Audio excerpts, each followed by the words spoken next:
আর মেয়ে কি যে ঢং করতে করতে নামছি, এই ঘটনাটা ঘটলো। দেখে বাবা আর মা দুজনেই আবার নাচ করতে শুরু করলো। সঙ্গ দেওয়ার জন্য হাত পা একটু ছোড়াছুড়ি করে। মাঝে মাঝে এতটাই লজ্জা পাচ্ছিলাম, একা ফিল করতে দেয় না, যার জন্য আমার সঙ্গে সত্যি আমার ভয়ানক অভিজ্ঞতা হয়েছে। তো আজ বেরিয়ে পড়লাম বাইরের সাইট সিন গুলো করার জন্য।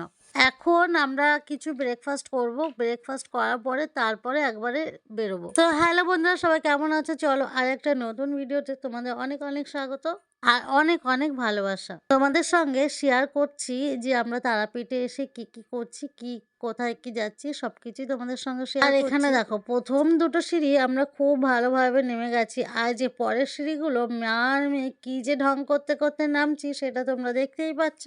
সকালবেলা খাবার খেয়ে আমরা উঠে পড়ছি গাড়িতে। প্রথমে খানিকক্ষণ আমরা একটু বোরিং ভাবেই যাচ্ছিলাম, তারপরে তারপরে কি ঘটলো জানো? যে ঘটনাটা ঘটলো, আমার মেয়ে যে গাড়িতে গান হচ্ছিল আর তার সঙ্গে সঙ্গে নিজেই নাচ বানিয়ে নিজেই নাচ দেখাচ্ছিল। তারপরে আবার কি মেয়ে নাচ দেখে বাবা আর মা দুজনেই আবার নাচ করতে শুরু করলো। আমার বর কিন্তু নাচতে একদমই পারে না, তবুও কিন্তু আমাকে সঙ্গ দেওয়ার জন্য হাত পা একটু ছোড়াছুড়ি করে। আর আমার মেয়ে তো যা গান শুনছে নিজে নিজেই খানিকক্ষণ ধরে একটু নাচ বানাচ্ছে, তারপর ভাবছে এইভাবে এইভাবে নাচটা এইভাবে এইভাবে করতে হবে, তো সেইভাবেও চালিয়ে নিচ্ছে নাচ। তো সত্যি আমরা খুব মজা করতে করতে গেছিলাম। আর একটা গান শেষ হচ্ছে আর দেখো আরেকটা গান। আমার বরের নাচ দেখতে পাচ্ছ? দেখো দেখো। আমি তো মাঝে মাঝে এতটাই লজ্জা পাচ্ছিলাম আমার বরের নাচ দেখে, বলছিলাম তুমি আর নাচ করো না, তুমি থামো, দেখো দেখো নাচ একবার দেখো। যাই হোক, আমাকে একা ফিল করতে দেয় না, যার জন্য আমার সঙ্গেও নাচ করে, মেয়ের সঙ্গেও নাচ করে, এটাই অনেক আমাদের কাছে। নাচ করতে করতে গান করতে করতে মজা করতে করতে আমরা চলে এসেছি বক্রেশ্বর মন্দিরে, যেখানে সতী মায়ের 52 খণ্ডের মধ্যে এক খণ্ড পড়েছিল।